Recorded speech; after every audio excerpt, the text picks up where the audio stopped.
Halo, gimana Mbak? Iya, gimana? Kata ini gimana? Maaf sebelumnya saya dikasih nomor ini sama Mbak Eda. Terus? Katanya jenengan bisa bantu buat proses kemakau ya? Bukan bantu Mbak. Ya, Ya? kita nggak bantu. Masalahnya sampean bagaimana? Ceritakan dulu aja masalahnya. Oh, alah. Maaf, maaf, maaf. Gimana? Ceritanya gimana? Oh, gini ceritanya saya mau notis. Ini kan bulan ini. Saya habis potongan. Bulan ini habis potongan saya mau notis. Jadi mau pindah ke Makau. Saya di sini kerja. Maaf apa aja ya. Jadi nggak ada istirahat sama sekali. Orang dewasa 3, cuman kerjaannya monoton gitu loh. Terus? Sampean mau break? Iya, maksudnya itu mau notis gitu loh. Kata Mbak Endang itu jenengan bisa bantu biasanya. Miss Yuli apa siapa saya juga kurang tahu. Saya dikasih nomor sama Mbak Endang Sano. Jadi ya, sampean harus lihat kontennya. Nah, konten istri saya namanya Yulili. Konten saya namanya Sandro Jabrik. Oh. Jadi kalau sampean ngerasa bahwa bisa dibantu dan semuanya, sampean lihat profiling kami dulu. Yang jelas biar jadi biar kita juga bantunya enak. Karena kalau sampean hanya berdasarkan kata informasinya sama yang sampean sebutin tadi, otomatis ya kita kan nggak bisa mastiin. Tapi setidaknya ketika teman sampean memberikan rekomendasi kan paling tidak supaya menemukan hasilnya.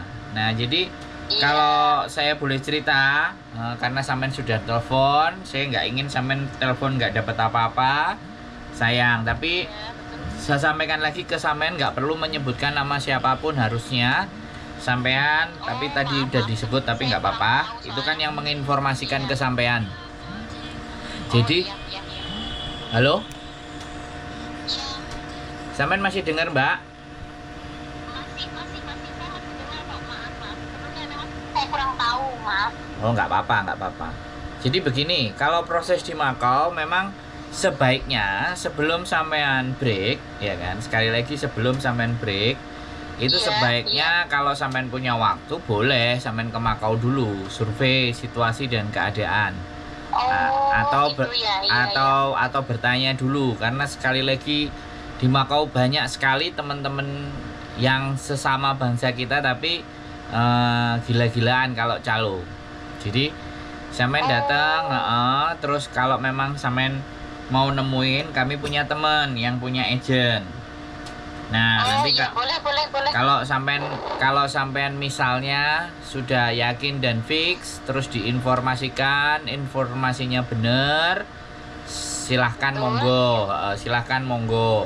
Nanti diantar ke tempat agentnya. Cuman ya biasanya dia nggak akan minta potongan dan semuanya, tapi untuk nganterin sampean ke agent itu paling dia minta fee gitu aja. Tak anterin, kamu mau nggak sama agent itu silahkan, tak anterin sampai ke tempatnya. Nah, kalau sampean rekomendasi teman dari saya kan otomatis dari saya yang harus bisa dipercaya kan, kayak gitu tuh. Jadi kalau meleset, nah makanya kan saya perkenalkan sekali lagi, nama saya Sandro, konten YouTube saya Sandro Jabrik, konten istri saya Yulili. Oh iya. Jadi seperti itu, sampean bisa tonton profilnya. Kalau saya prinsipnya seperti itu kalau ke Makau. Jadi supaya lebih enak, supaya lebih tepat, sampean nanti nggak salah-salah, itu memang benar-benar kalau memang sampean punya waktu survei, silahkan survei. Tapi kalau sampean langsung memutuskan, ya kan, sekali lagi langsung memutuskan pergi. Nah, saya khawatirnya nanti kalau nggak sampai 1 bulan nggak dapat majikan kan susah. Dan pesan saya sekali lagi, walaupun potongan sampean sudah selesai, kalau sampean sudah mau pergi, usahakan kondisikan yang di rumah, uangnya jangan dikirim semua ke rumah, ke Indonesia. Sampean harus simpen juga, karena kan masa depan sampean kan masih belum menentu gitu loh. Jelas, iya. Ya, betul. Saya takutnya teman-teman itu gegabah. mau pindah aja langsung. Makanya ditimbang dulu. Betul. Sebelum ada persiapan. Sebelum one man notice itu disetting semuanya. Biaya kos di Makau sebulan berapa? Minimal antara 1.000 sampai 1.400 tergantung kamare, campur apa sendiri. Nah, jadi itu harus sampean pikirkan. Paham. Soalnya saya bener-bener pertama. Nah, makanya saya jelasin supaya sampean nggak sia-sia. Dapat teleponnya, dapat infonya yang benar, dan nanti sampean cross check sendiri nama saya dan nama istri saya supaya sampean lebih yakin atau lebih paham atas informasi yang saya sampaikan. Karena terkadang orang-orang itu nggak melihat profilnya siapa yang ngasih info, tahu-tahu jalan aja, terus ternyata kebentur-bentur, nah kena masalah. Nah itu kan masalah juga kan. Makanya seperti ini, maaf lain kali bisa disambung soalnya saya udah dipanggil lagi. Oh ya sudah lah, silakan. Oke, siap. Yo wes yo. Oke, bye bye. Untuk informasinya. Oke, siap. Oke, buat teman-teman semuanya, sekali lagi saya mau ngomong bahwa memikirkan sesuatu, menjalani sesuatu itu memang sebaiknya tidak terlalu gegabah. Kita harus pikirkan baik-baik, kita harus hitung benar-benar segala sesuatunya agar kita nanti tidak tersesat di jalan. Sekali lagi ya, kembali lagi di mana bahwa Makau, walaupun kata orang di sana lebih enak, di sana lebih bebas, ya belum tentu juga. Sekali lagi, kalau pengetahuan kita tentang Makau belum bisa dipahami, terus kita asal, kita comot segala sesuatunya, jatuhnya nanti di sana tidak ada prepare dan persiapan. Jadi sayang sih sebenarnya, selesai potongan 6 bulan sudah mau cabut. Jadi nyugihin PT gitu loh. Jadi kalau kayak gitu itu ibaratnya kita tinggal nerima panennya, kita udah cabut. Jadi sebisa mungkin menyesuaikan, karena memang sekali lagi Hongkong ya, rata-rata non sudah seperti itu. Dan ini kembali seperti masa lalu. Masa lalu juga sama. Ketika peraturan itu tidak COVID, nah maka teman-teman sudah gampang sekali banget, dan Makau sangat ramai sekali, ya nggak ada masalah. Itu juga bagus juga, no problem. Mau di Makau mau di Hongkong semuanya sama saja menurut saya, tetap bekerja.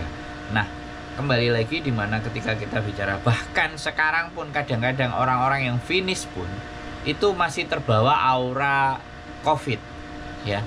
Jadi dia merasa sudah finish, kemudian dia merasa bisa milih-milih majikan. Akhirnya kemarin ada sempat cerita di agent, milih-milih majikan, visanya kurang ibaratnya ya, saya nggak tahu, finish itu kan habis gitu. Jadi dia sudah mau keluar dari majikan, tapi ternyata belum ada majikan yang cocok. Nah ini loh, ini fenomena. Jadi dimanapun dan apapun sekarang, kita mau mengupgrade kemampuan kita, minta gaji yang tinggi, itu bejo-bejan, masih harus metani lagi. Dan pastinya kalau majikan Hongkong juga udah tahu, sekarang cari CC itu sudah harga standarnya 473. Ketika kalian menaikkan standar jadi 5.000, 6.000, 5.500, saya rasa saya bukan mendiskreditkan ya, memang ada, tapi kalian harus menyiapkan mental yang ekstra. Karena dia membayar lebih dari standar, pasti tuntutannya dia jauh lebih besar. Kecuali teman-teman yang sudah finish terus mau pergi, majikan yang rayu lagi nambahi gajinya. Nah itu beda. Jadi sekali lagi, saya kemarin lihat beberapa kali interview itu dia ngajukan gaji lebih. Padahal kalau dibilang lebihnya ya nggak banyak loh, cuma 5.500. Dari 473 itu cuma berapa, tapi majikannya langsung ngerutin dahi.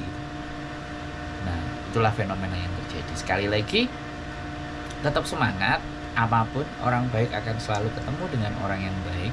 Dan kalau kalian jadi merasa diri kalian baik dan diketemukan orang yang nggak baik, itu sebenarnya sebagai bentuk untuk mengevaluasi diri.